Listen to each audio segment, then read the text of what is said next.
Hi, everyone. Hello, good evening. And so we promised that we'll give you a glimpse of what we do as like a sneak peek into the virtual walks that we do.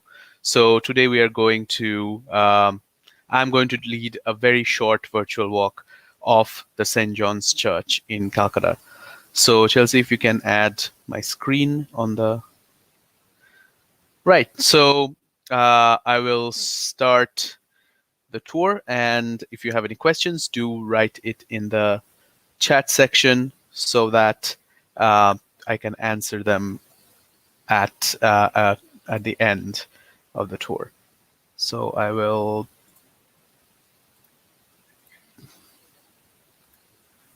Just a second. Something is happening here. Yeah. So basically, to start with St. John's Church, we have to first talk about another church that existed in Calcutta. So this is an old map of Calcutta, an 1849 map, which is pretty well done, pretty detailed, and that's why we are using this one. Now you can see over here, this is the Dalhousie Square, where the Lal tank is. That's actually Lal Dighi. You can see Dalhousie Square's road being marked here. This area is where GPO had come up later. So this was all ruins of the old Fort William that was here. And sorry, this is where new post office is marked. This is the ruins of old Fort William that was there. And then where the RBI building now stands, that used to be the customs house of the East India Company. And then very close by where the writers building is, where actually the central cupola of writers building is right now. In early 1700s, there was an Anglican church over there. It was called St. Anne's. So let's go and talk a little bit about St. Anne's. For those who are joining not from Calcutta or unfamiliar with Calcutta, we are going to take you through the map so that you understand a little bit better. So this is a current map of Calcutta, and the area that we're talking about is around here. So very central part of the city, which used to be the administrative headquarters of first the East India Company and gradually the British Raj, and then after independence, the West Bengal government. So let's take a closer look of the area. So this is something that I marked as the Great Tank. That's the Lal Dighi, which was called the Great Tank earlier on. And then over here you have the Writers Building, and around where the central cupola of the central pediment of the Writers Building stands, there used to be the church, old Anglican church here called St. Anne's. And you can see that here I have marked with a line the contours of what used to be old Fort William. So it started from where GPO right now is, and then the northeastern bastion was where the railway the railway office, Southeastern Railway Office's corner is over here in a Fairley Place intersection. Northwestern bastion is exactly where there is an entrance in the railway office over here. And then the southwestern bastion was around here. The river at that time in the early 1700s was further inland. So this road that you see, which is Strand Road, and then this is the train line, this is Millennium Park, all of that would have been under the river at that time. And the river actually came up until to the fort. The river had moved later due to the siltation, due to cyclone. The river has narrowed quite a bit, and it had gone to its current location. So this is how Writers Building Central Pediment looks like. You can see the RBI building, which is where the customs office used to be. From there, and this is, if I show you this video, you get a better understanding of where we are standing for this. So looking, this is looking west towards the river. You see the RBI building where the customs house was. This is the central pediment of the Writers Building. The red brick exteriors that you see of Writers Building, these were it got its red brick makeover in the Victorian period. Originally it was a much modest looking structure. So where this structure stands, there used to be the St. Anne's church. Now, do we have a picture of St. Anne's Church? We actually happen to have a painting, a very interesting looking painting, in fact, of St. Anne's Church, which was under anonymous possession, recently gone up for auction in the Christie's in London, and then was also sold off to an anonymous bidder. So we don't know. It ended up in some private collection. But this is how the area of, obviously this is an artistic take on this, but this is how the area looked, and this is where this how St. Anne's Church might have looked like. Now, this road that you see coming out from the fort is what was called the Great Highway eastwards, and so this is a road that passes in front of the Lal Bazaar and goes straight to Shialda today. And then this is the old Fort William, and the buildings inside the old fort. You see that the walls were not very high at that time, and the fort was basically considered to be unfit for any defense purposes. It was just built to house East India Company's employees, some employees, especially the governor, and it was also done to house the merchandise of the East India Company that they were buying from here. So there were storehouses and all of that.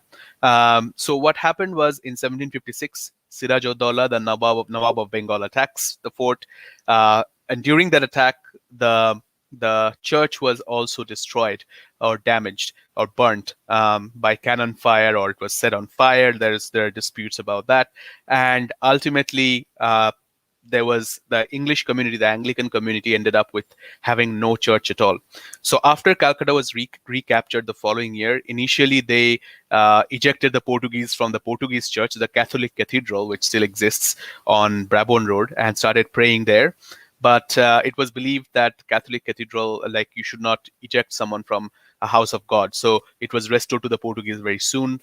The Anglicans then started praying in a small, like in the Lutheran church that had come up in Calcutta, and by 17, and they also started basically collecting funds. So there was a crowdfunding campaign that happened where all citizens of Calcutta, irrespective of if they were Christians or not, if they're white or not, they were encouraged to donate money to build an Anglican church in the city.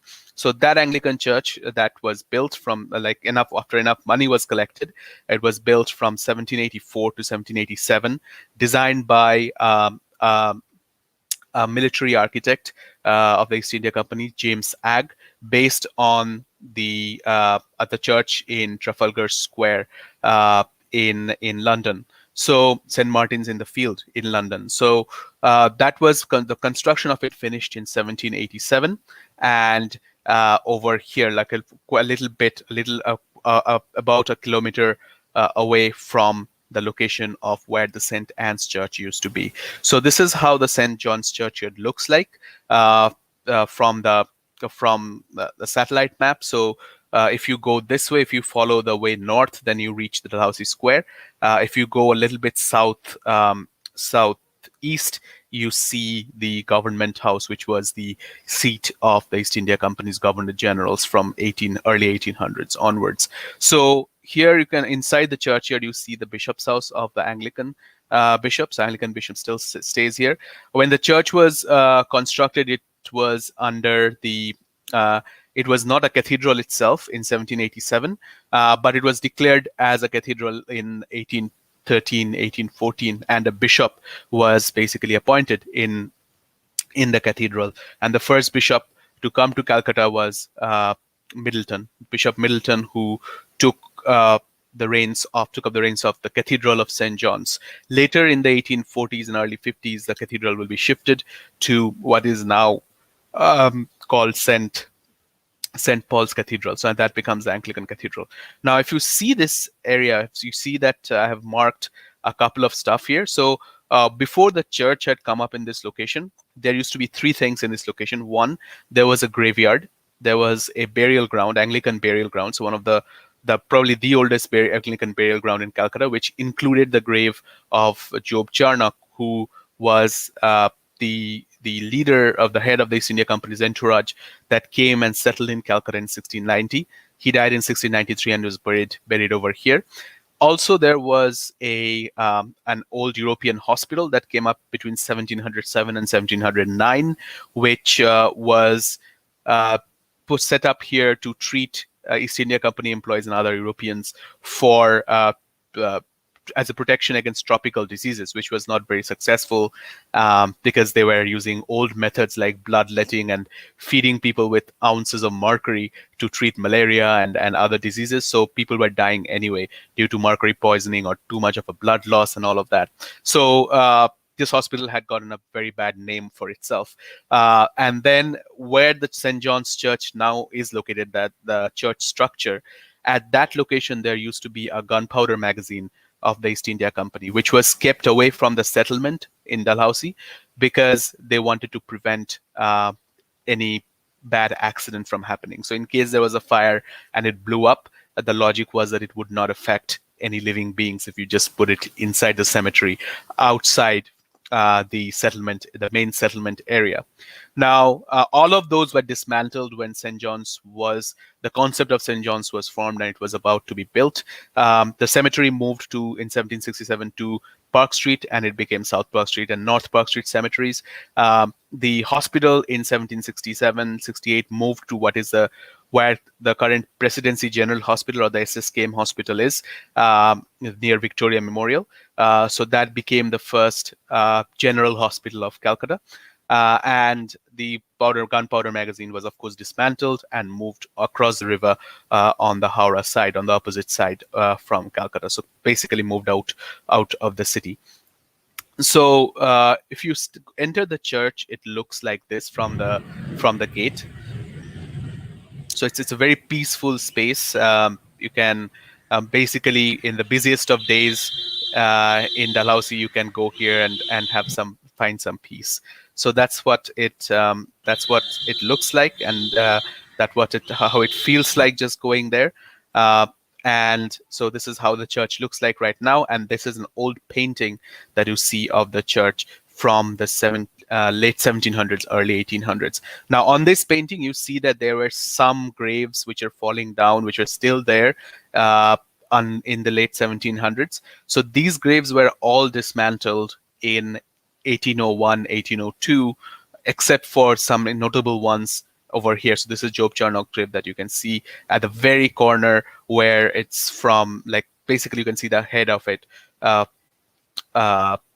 from beyond these thatched hut. So the rest of the graves were broken down because the first, they were just falling apart and it was expensive to maintain them. Second, according to the contemporary reports, the church was invaded by snakes from these graves who were just making nests in the grave and all of that, especially during the monsoon. So they wanted to dismantle the grave and clear the ground off from snakes invading the church. So let's take a trip inside St. John's Church. I'm not going to talk about the rest of the yard because this is a very short tour. But let's take a trip inside St. John's Church, and we will explore it in 360 and see, point out some of the notable things that you can see over there. But first, walking up to the church, we are walking up to the church from the Black Hole Memorial in the church compound. And on the left, you see the Rohilla War Memorial, that white building. And you can just see how peaceful it is. If you can hear the noise, just imagine how peaceful it would be to be there.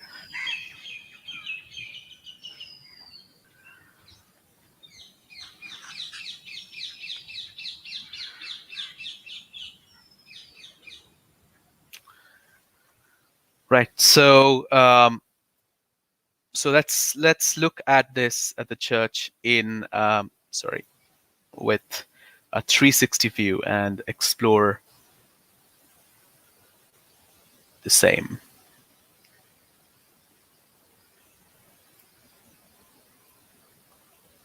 So this is how it looks like while you walk up to the church.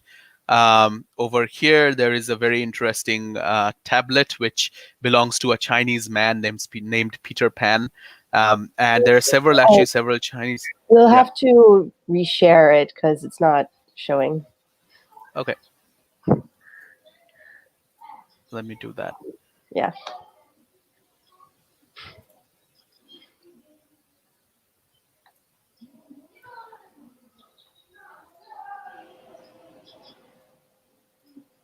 Right? Is it showing now? Yes, now it's showing.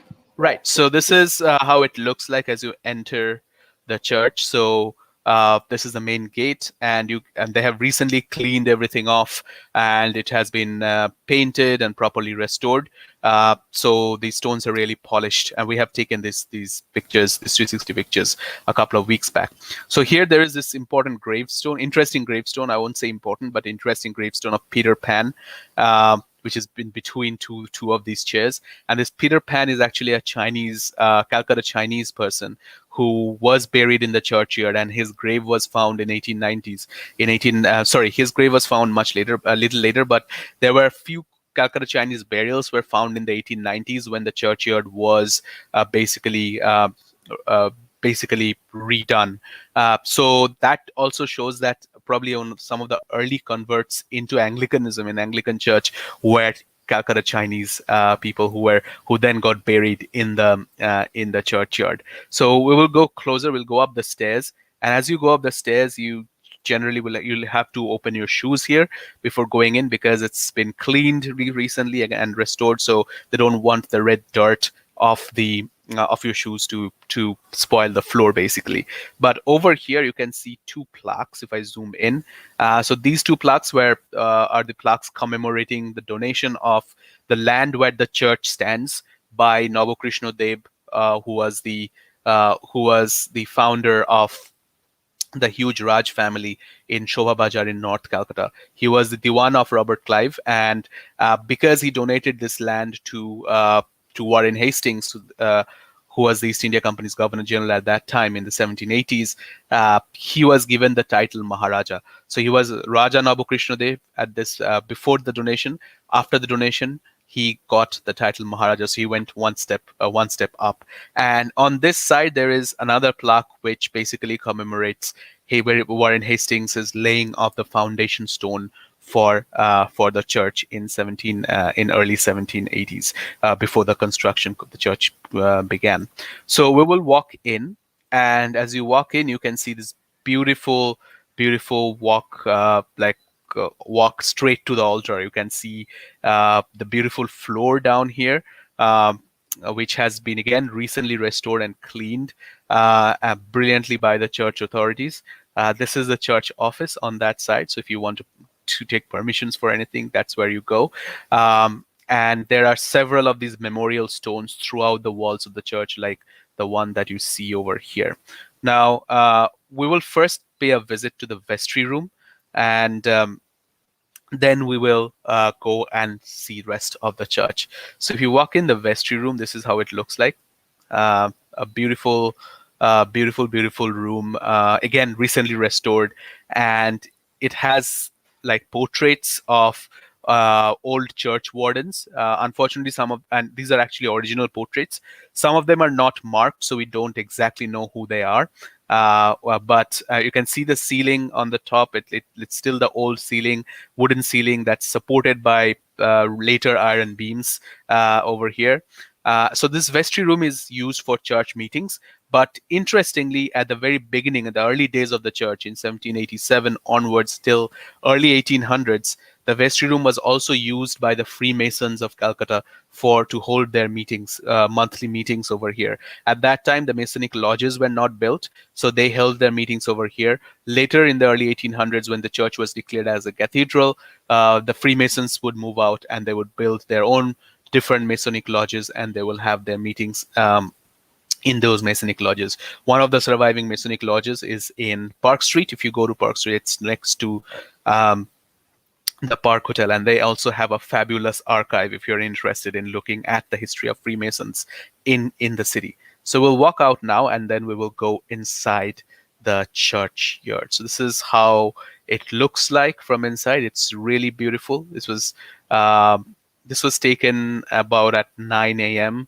And one morning. There was no one else in the church, and we had the entire church for ourselves. So this is what you see. If you come on Sundays, you can participate in the service, church service. Just sit quietly at the back and listen to the service. It's also fabulous. There are memorial stones of various people who lived and worked in Calcutta. and left money on their will for their memorials to be raised after inside the church after their death. And these stones are there throughout the church, and they're mostly beautifully carved marble ones. The most intricately carved ones were actually imported from London, and if you look beneath these stones, you can see the name of the maker's mark, basically, not as in the name of God. When I say name of the maker, so but some of these were also made in Calcutta. So if you want to find out which ones were made in Calcutta, just pay a closer look underneath them and see if any one of them says Llewellyn and Company. So if it's Llewellyn and Company made, then those are generally made in Calcutta. Sometimes it's another company that was making it. I'm forgetting the name, and it would say Calcutta next to it. But most of the intricate ones were generally made in England and sent over here by the family members with the money that these people had left on their will. So we go near the altar, and if as we go close to the altar, you see this beautiful. So this area has been cordoned off traditionally, and this is following the tradition in England that this area was meant for basically the church wardens and also the lords of at the point when there were a lot of lords in Calcutta. So people with the title lords, so landlords and British elite. At this point, it's not, of course, used because, of course, there are no British lords in the city. But you see this beautiful altar over here. It looks Greek Orthodox, but it's an Anglican church. You can also see this beautiful large organ. This organ is still operational. It can still be played, and it has to be restored quite frequently because this organ is actually older than the church itself. The organ originates in 1750. I'll zoom in a little bit. The organ originates in 1750 50s from Fort St. David near Madras, between Pondicherry and Madras, which was then besieged by the French, and this organ was one of the things that could be taken out from there by the British and sent to Calcutta for safekeeping. Now, when the church was opened, this organ was donated by the company to the church so that it can be used by the church. And because it's so old, because it's from the 1750s, it needs constant repairs and constant attention and tuning and all of that. And the church takes very good care of this. At this point, I want to remember Johnny Purti, who used to play this organ very well, and he loved playing this organ. His life was full of music, but he unfortunately passed away a few years back, and from then on, the organ had fallen almost silent. I've not seen it play since then, but those who attend the church regularly might know better than I do. Also, here, if you zoom in, you can see there's a stone over here which is especially black. So that stone basically marks the burial of Father Middleton, who was the first Anglican bishop of Calcutta. So that is in his memory over there. So if we go to just right from there, we'll see this small cordoned off area. So this used to be the Mary Chapel of the church, another separate small chapel in the church. You can see these memorial stones continue over here as well. This Mary Chapel is not in use anymore, and its main attraction is this beautiful stained glass window over here. So this stained glass window was actually a donation to the church, and according to the will of his name is Francis Inglis or Henry Inglis. I forgot what his first name was, but he was a pioneering limestone miner in Assam, and he basically was one of the early entrepreneurs who had put in a lot of money in the Northeast to exploit. I would say exploit in all senses, because he was actually exploiting the lives and the labor of the local community there, the tribal community, and also the resources. So a lot of the villages were displaced because he opened up limestone mines along the Brahmaputra Valley, and the tribal community there still remembers him in a very bad way. So they still have that trauma about him. And they still have memories, like oral histories, of being deposed by Inglis's companies. So after his death, like during his on his will, he left money for the stained glass windows to be brought to Calcutta, made as intricately as possible, possibly in Belgium, and then brought to Calcutta and put on the church. And this stained glass has been here since. Now, another attraction. So if you look back from here, this is what you see in the church. Again, really beautiful. One of the other attractions inside the church is Johann Zoffany's Last Supper, which is probably the most valuable original painting that Calcutta has. So we'll talk in detail about Last Supper in a little bit, and I will close the virtual walk with that. But you can again see more memorial stones, more intricate ones over here. But another thing that generally we miss when we go to the church, see in the church, is the World War I plaques. So these are the plaques of World War I, which were in a World War I memorial in the Maidan. But after independence, from late 1950s and 1960s, the government of West Bengal started dismantling statues, colonial statues, as a way to airbrush colonial history, dismantling plaques and war memorials. So memorials in Calcutta, the road names were changed, as you are very aware of, and that's one of the ways that we do politics today, by changing road names. So that was done. So the First World War Memorial was also dismantled, and their plaques were brought in and enshrined inside the St. John's Church. So all of these were originally in the Maidan, but they were brought in and they are here now. And these are people, the Englishmen, of course, not like no Indians are mentioned over here, which is of course because of the racism of the time. But this is the Englishmen who were from Calcutta, who fought and died in the First World War.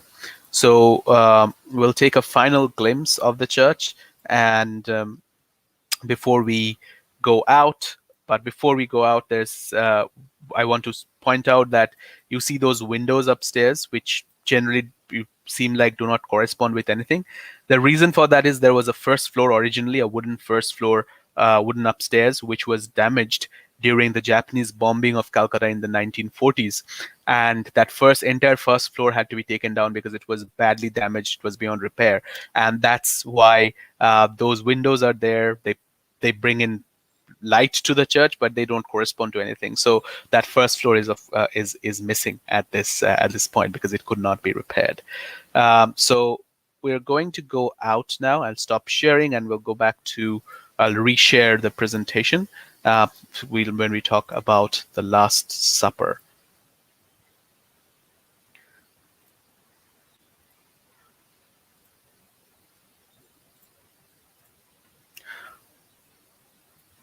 Right. So here we are going to talk about Johann Zoffany's Last Supper, which is this painting that you saw in the church.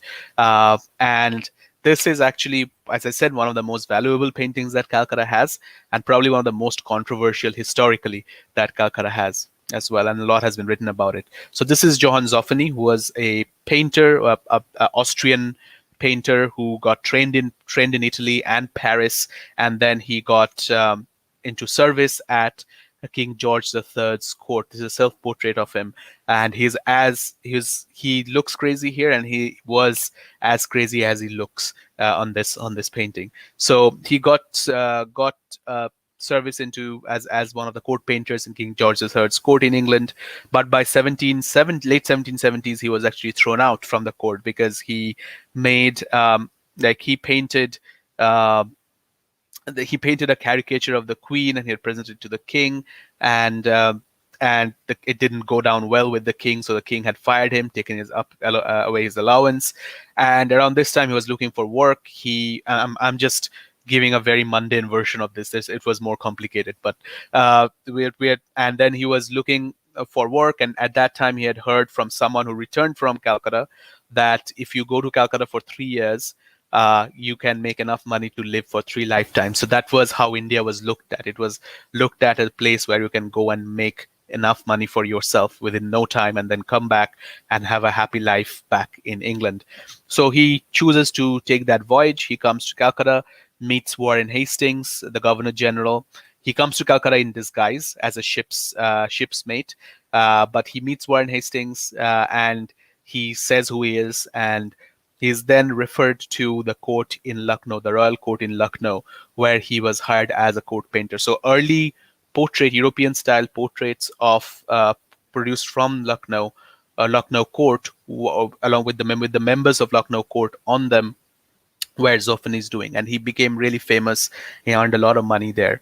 So in 1787, when the church was about to be opened, in February, Zoffany was asked to come to Calcutta to produce the Last Supper, a copy of Da Vinci's Last Supper, which Zoffany flatly refused to do because he said that he will paint in his own style, and he wants to paint in such a way that people of Calcutta can connect. Like there is a little more of India in the painting, and people of Calcutta can connect with the painting in a better way. So he wanted to incorporate several local elements in it. So one of those elements is this green dress that you see hanging from the wall. So these were the uniforms worn by the peons of Indian peons of the clerks of the East India Company at that time. So he put it there. He also used like portraits of people who lived in Calcutta at that time for each and every figure that is painted on this, including Jesus. And that's where much of the controversy started. Now, we only know who three of them are because of an essay that was written on the painting like about 40, 50 years later after the painting was made. So we know that Jesus was fashioned after Father Parthenio, who was the Greek Orthodox priest of Calcutta. Now, in an Anglican painting, you cannot have a Greek Orthodox Jesus. So that led to a lot of controversy. The next controversial figure um, is the female figure beside Jesus. So this is actually Saint John, and this is Saint John painted in a female form. Now we have writings of Zoffany which talks about why he paints Saint John in a female form, because he had painted Last Suppers when he went back to England, and always he had painted Saint John in a female form. And the reason for that, he says, is John is very young in the Bible, and the youth shows best through in a female form. So that's why he painted John in a female form, and that caused a lot of controversy. Now, Dan Brown would want you to believe that this is Mary Magdalene, but it's actually not Mary Magdalene. It's Saint John. We have it from the horse's mouth. So also another reason is that this person is actually a man dressing as a woman. The portrait of a person just dressed, a man dressing as a woman. So this is actually the portrait of W.C. Blackery, who was an Indologist and had this distinction of being one of the first and major police magistrates of Calcutta, who was known for dressing very convincingly as European women and going out in order to catch bandits in his days as police officers. So that was an urban legend, and that was around, and he got fame based on that. So Zoffany basically asked him, Blackery, to give the sitting for the portrait in his female dressed as a woman, and that's why it caused even more controversy. And then the final piece of controversy came with the Judas figure. So the Judas here is actually a portrait of William Tullow, who was a major auctioneer, ran a major auctioning firm in Calcutta. His family grave is in South Berkshire Cemetery near the entrance, and he was basically known he and Zoffany were a very good friend. So when he gave a sitting for this for his portrait in the painting, he was told by Zoffany that he would be portrayed as Saint Peter. But once they apparently had a very public fallout in between the time that the painting was completed and the portrait was taken. And once the painting was completed, Tullow saw that he was unveiled, that Tullow saw that he was actually Judas and not Saint Peter, and that led to a lot of controversy. And it is said in some literature that Tullow had filed a defamation suit in the court against Zoffany. But anyway, this painting was so controversial that it was soon removed to a back room, and almost no one saw it for a very long time. And East India Company also wanted to present Zoffany with a gold ring as gratitude, as his payment for the painting, which East India Company did not give him at the end because the painting became so controversial. So what happened is Zoffany, I'll bring up his picture again. So what happened is in 1788, Zoffany was like he left India on a ship. He got shipwrecked in Andamans. There were a few survivors, but they were shipwrecked for a long time, and they ended up eating the dead their dead comrades. So which was very common at that time. So he had to turn to cannibalism, and finally, they were rescued by a Dutch ship, brought to Amsterdam. From there, they were brought. He went back to England and then made a name for himself as a famous painter over there as well. So, yep, that is the end of the sneak peek of the virtual tour. If you would like to uh, join us on our virtual experiences, do feel free to sign up. They're there on every weekend evenings, and it is there on the like the it is there like the schedule is already up on our website and also on the event section of our page. So do join in for a virtual tours for much more immersive. This was just a sneak peek, so much more immersive and much more enriching experience. And the good thing is that you can join from wherever you are in the world. And even if you are not in Calcutta, you can have an enriching experience through these virtual tours. So I would at this point ask Chelsea if there are any questions that we can answer. There's no questions, but several very nice comments. So this is one from Narayan. He says, Thank you, "Wow, Narayan. lovely digital presentation, much appreciated." Thank you, Narayan.